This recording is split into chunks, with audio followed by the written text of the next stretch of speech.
안녕하세요. KPEC 연구소의 김태훈 팀장입니다. 네.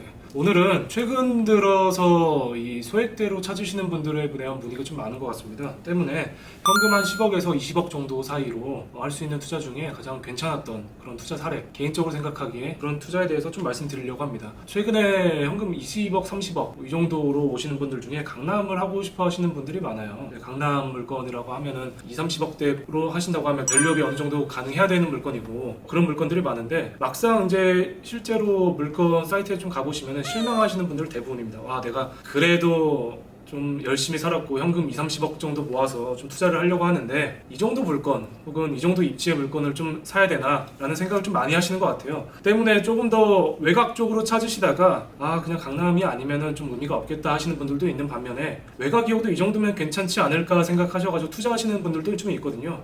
그래서 저는 오늘 현금 적게 해서 투자를 가능한 그런 물건들을 좀 말씀드리고자 합니다. 첫 번째 물건은 제가 작년에 거래한 물건인데요. 처음에 이 물건이 올라오자마자 저는 괜찮다고 생각했어요. 왜냐면 제가 이 주변으로 좀 알기도 하고 가격대도 그렇고 입지나 대지 면적 이런 것들을 전반적으로 비춰봤을 때 이거는 소액으로 정말 리스크 없이 보수적으로 투자하기에는 괜찮은 물건이겠다라고 생각했던 물건이고요. 위치를 보시면은 여기 장안평역하고 답심리역 사이에 이 큰 답심리 파크자이 입구에 있는 물건입니다. 입구에서 보시면은 이렇게 되어 있던 물건이었고요. 주변으로는 완전 아파트 입구에 주변으로 보시면은 사실 2층 이상 되는 상가가 거의 없어요. 네. 그래서 이 생활하는 데 필요한 그런 임차인들이 많이 부족하다라는 느낌을 좀 받긴 받았거든요. 실제로 저도 가보니까. 이쪽으로 가보시면 시장길이 있기는 하지만은 대부분의 여기서 주변에 사시는 분들이 이쪽으로 많이 내려오셔가지고 생활하시더라고요. 네.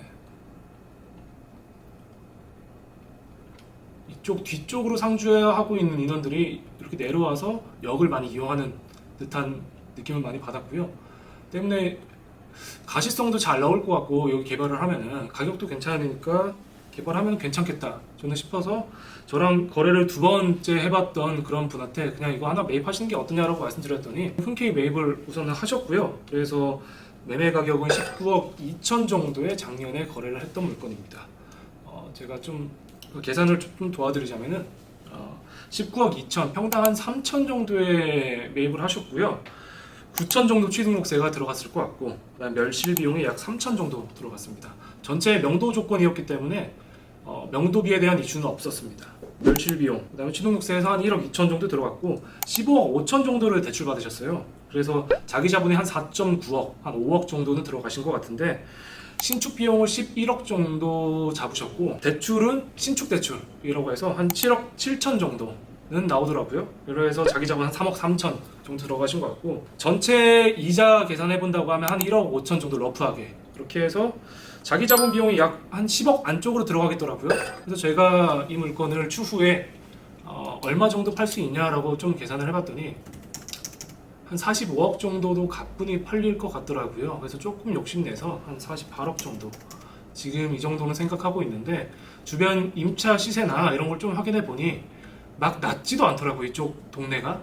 왜냐면은 새 건물이 없어서 그런지는 몰라도 임차 수요도 꽤 많고 지금도 건물이 올라가고 있는 와중인데 주변에서 임차 문의가 굉장히 많이 들어온다고 합니다. 때문에 그거를 기준으로 맞춰봤을 때 한 48억 정도의 매매가를 맞춰서 임차를 산정을 한다고 하면은 1층에는 한 5천 정도에 300 정도, 그다음에 상부층은 평당 임대료 한 7만 원에서 8만 원 정도 맞췄어요. 사실 막 무리한 금액은 아니다 보니까 이 정도면 충분히 맞출 수 있다는 생각은 듭니다. 그래서 이 정도 세팅했을 때 48억 매매 기준으로 하면은 수익률이 한 3.8% 정도 나오는데 신축에 50억 미만에 수익률이 한 3.8% 정도 나오는 건물 저는 충분히 팔릴 거라고 생각이 들거든요. 그래서 이 정도면은 충분히 가능성이 있어서 적극 추천드렸던 물건이고 물건 보신 지 하루 이틀 만에 매입을 하셨던 물건입니다. 그리고 다른 또 하나 사례를 말씀드리자면은 영등포에 있는 물건입니다. 이쪽 지역에 대해서 잘 모르시는 분들이 많을 수도 있어요. 사실 강남이나 이쪽 주요 지역에 대해서만 많이들 생각하시는 것 같은데 저는 이쪽 동네가 되게 괜찮다고 생각했던 게 보시면은 주요 지역하고 맞닿아 있는 중공업 지역 중에 두 가지 중에 한 군데라고 좀 생각이 들거든요. 한 군데는 성수동이고 강남하고 밀접해 있고, 이 영등포 같은 경우에는 이 여의도와 이 홍대 상권하고 되게 밀접하게 가까이 맞닿아 있습니다. 때문에 저는 이 중공업 지역이라는 메리트가 좀 있었고, 역에서도 워낙 가깝고, 그다음에 사실 뒤쪽으로 해서 상주 인구도 많고 일하시는 분들이 이쪽에도 많이 사실 분포되어 있거든요. 지산도 많이 올라가고 있고요. 네, 때문에 이쪽에서 근무하시는 분들이 대부분이 점심 식사나 저녁에 회식을 이쪽 동네에서 합니다. 여기. 네, 그래서 실제로 한번 로드뷰로 보시면은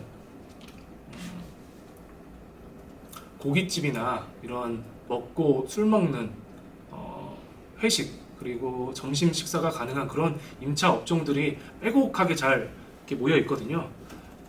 그런 곳들에 이 물건은 역에서 도보로 약 1분 거리에 있는 이쪽 길에, 도로는 좀 좁습니다. 이쪽 길에 있는 이 물건인데, 사실 이 물건은 작년에 한번 매각이 됐다가 이번 5월에 다시 한번 매각이 됐어요. 그래서 1년 만에 거의 시세차익이 한 8억 정도 되시는 것 같은데, 이분도 실투자금이 한 6억에서 한 7억 정도밖에 안 들어갔던 물건이에요. 10억 5천에 매입을 하셨었고, 근저당이 한 12억 정도 있으셨고, 그 다음에 리모델링 살짝 하셨다 보니까 그런 것까지 생각하고, 그 다음에 세금까지 생각해서 한 6억 7억 정도 쓰셨던 것 같고요. 그 다음에 이번에 매각을 하신 게 24억 1천에 매각을 하셨거든요. 계산해 보신다고 하면은 8억 정도 수익 보신 것 같습니다. 이렇게 저는 사실 큰 금액대가 아니더라도 많이 겁내시는 분들이 많은 것 같아요. 내가 건물 투자라고 하면은 20억에서 30억은 최소한 있어야 되겠다, 뭐 이런 분들하고, 건물 같은 건물 투자하려고 하면은 최소 50억 정도는 있어야 될 것 같다 하시는 분들도 많은데, 10억 언더 혹은 자기 자본 20억 언더로도 이 정도 충분히 수익 내실 수 있는 물건들이 있기는 하거든요. 잘 안 찾아보셔서 그렇고 괜찮은 중개사를 안 만나보셔서 그런 거지, 저는 충분하게 이 정도로도 소액으로도 투자 가능한 그런 좋은 물건들이 많이 있다는 것을 좀 알려드리고 싶습니다. 지역마다 그 금액대에 맞는 물건을 찾는 게 가장 중요해요. 아까 그 답심리 물건도 그렇고 이 영등포 물건도 그렇고, 가장 저는 괜찮다고 생각하는 게 추후 매각 시에 부담이 없는 금액대이기 때문에 가장 이 메리트가 있다고 생각이 들거든요. 그래서 지역마다 내가 재매각이 가능한 그 금액대를 잘 설정하시는 게 좋습니다. 뭐 예를 들면 강남에 100억, 200억대도 사실 잘 매각은 되거든요. 근데 그 외지역, 뭐 이런 당산동 영등포구나 아까 그 답심리에 있는 그런 물건이 100억, 200억대라고 하면 잘 팔릴까요? 저는 잘 안 팔릴 거라 생각이 들거든요. 그렇기 때문에 지역마다 어느 정도의 심리적 마지노선이 있다고 좀 잘 생각을 하셔야 됩니다. 네, 이렇게 오늘 제가 한 두 가지 정도 소액으로 투자할 수 있는 물건 말씀드려봤는데, 건물 시장에서 큰 금액대가 아니기 때문에 내가 투자하기 힘들지 않을까, 두렵고 이렇게 고민이 많으신 분들이 좀 많은 걸로 알고 있습니다. 처음이라서 힘들기도 하겠지만 하시다 보면 신축도 개발도 사실 크게 막 어렵지가 않거든요. 결국에는 리모델링이나 신축 같은 경우에도 건축사랑 혹은 세무사, 법무사 이런 분들, 전문가분들이랑 같이 의견 나누고 어떻게 하면 좋을 건지에 대해서 같이 상의하는 과정이지, 내가 주도적으로 어떻게 설계를 해서 이런 거는 사실 크게 생각을 안 하셔도 될 것 같아요. 주변에 많은 좋은 분들 제가 또 소개시켜 드릴 수도 있으니까 크게 겁먹지 않으셨으면 좋겠습니다. 이상 오늘은 여기까지 하는 걸로 하겠습니다. 네, 감사합니다.